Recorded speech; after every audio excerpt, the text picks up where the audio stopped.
സമഗ്രമായ ആരോഗ്യ പരിരക്ഷ ലക്ഷ്യം വെച്ചുള്ള പ്രഖ്യാപനങ്ങൾക്കപ്പുറം ചിലവ് കുറഞ്ഞ മികച്ച ചികിത്സ ജനങ്ങൾക്ക് ഉറപ്പാക്കാനുള്ള പദ്ധതികൾ ബജറ്റിൽ ഇടം നേടി. എല്ലാ ജില്ലകളിലും ക്യാൻസർ ഡേ കെയർ സെന്ററുകൾ സ്ഥാപിക്കുന്നതിനൊപ്പം 36 ജീവൻ രക്ഷാ മരുന്നുകൾക്ക് പൂർണ്ണമായും നികുതി ഇളവ് നൽകി.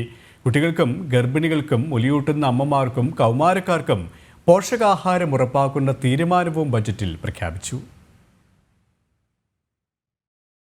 ആരോഗ്യമേഖലയ്ക്ക് കൂടുതൽ ഊന്നൽ നൽകുന്ന പ്രഖ്യാപനങ്ങളാണ് ബജറ്റിലുണ്ടായത്. രാജ്യത്തെ ക്യാൻസർ രോഗികൾക്ക് ആശ്വാസമാകുന്ന തരത്തിൽ വരുന്ന 3 വർഷത്തിനുള്ളിൽ എല്ലാ ജില്ലകളിലും ഡേ കെയർ ക്യാൻസർ സെന്ററുകൾ സ്ഥാപിക്കും. 2025-26 വർഷത്തിൽ തന്നെ ഇതിൽ 200 സെന്ററുകൾ ആരംഭിക്കും. ക്യാൻസറിനടക്കമുള്ള 36 ജീവൻ രക്ഷാ മരുന്നുകൾക്ക് പൂർണ്ണമായും നികുതി ഇളവ് നൽകി.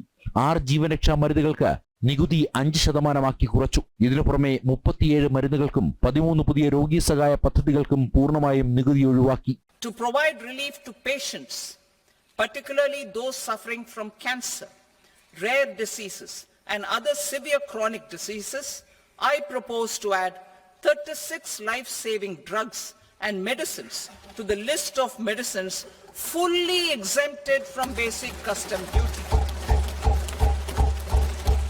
I also propose to add 6 life-saving medicines to the list attracting concessional custom duty of 5%.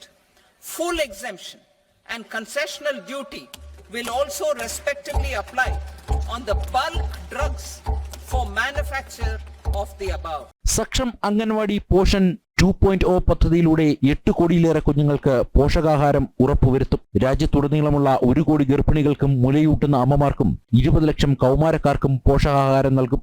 Saksham Anganwadi and Poshan 2.0 program provides nutritional support to more than 8 crore children, 1 crore pregnant women and lactating mothers all over the country, and about 20 lakh adolescent girls in aspirational districts and the Northeast region.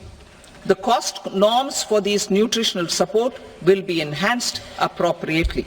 Bharat net പ്രൊജക്ടിന്റെ ഭാഗമായി രാജ്യത്തെ മുഴുവൻ പ്രാഥമിക ആരോഗ്യ കേന്ദ്രങ്ങളിലും broadband internet സൗകര്യം Bharat net പ്രൊജക്ടിന്റെ ഭാഗമായി നൽകും. ക്യാൻസർ രോഗികൾ ഏറെയുള്ള കേരളത്തിന് പ്രയോജനപ്രദമാകുന്ന നിരവധി പദ്ധതികളും ബജറ്റിൽ ഇടം പിടിച്ചു.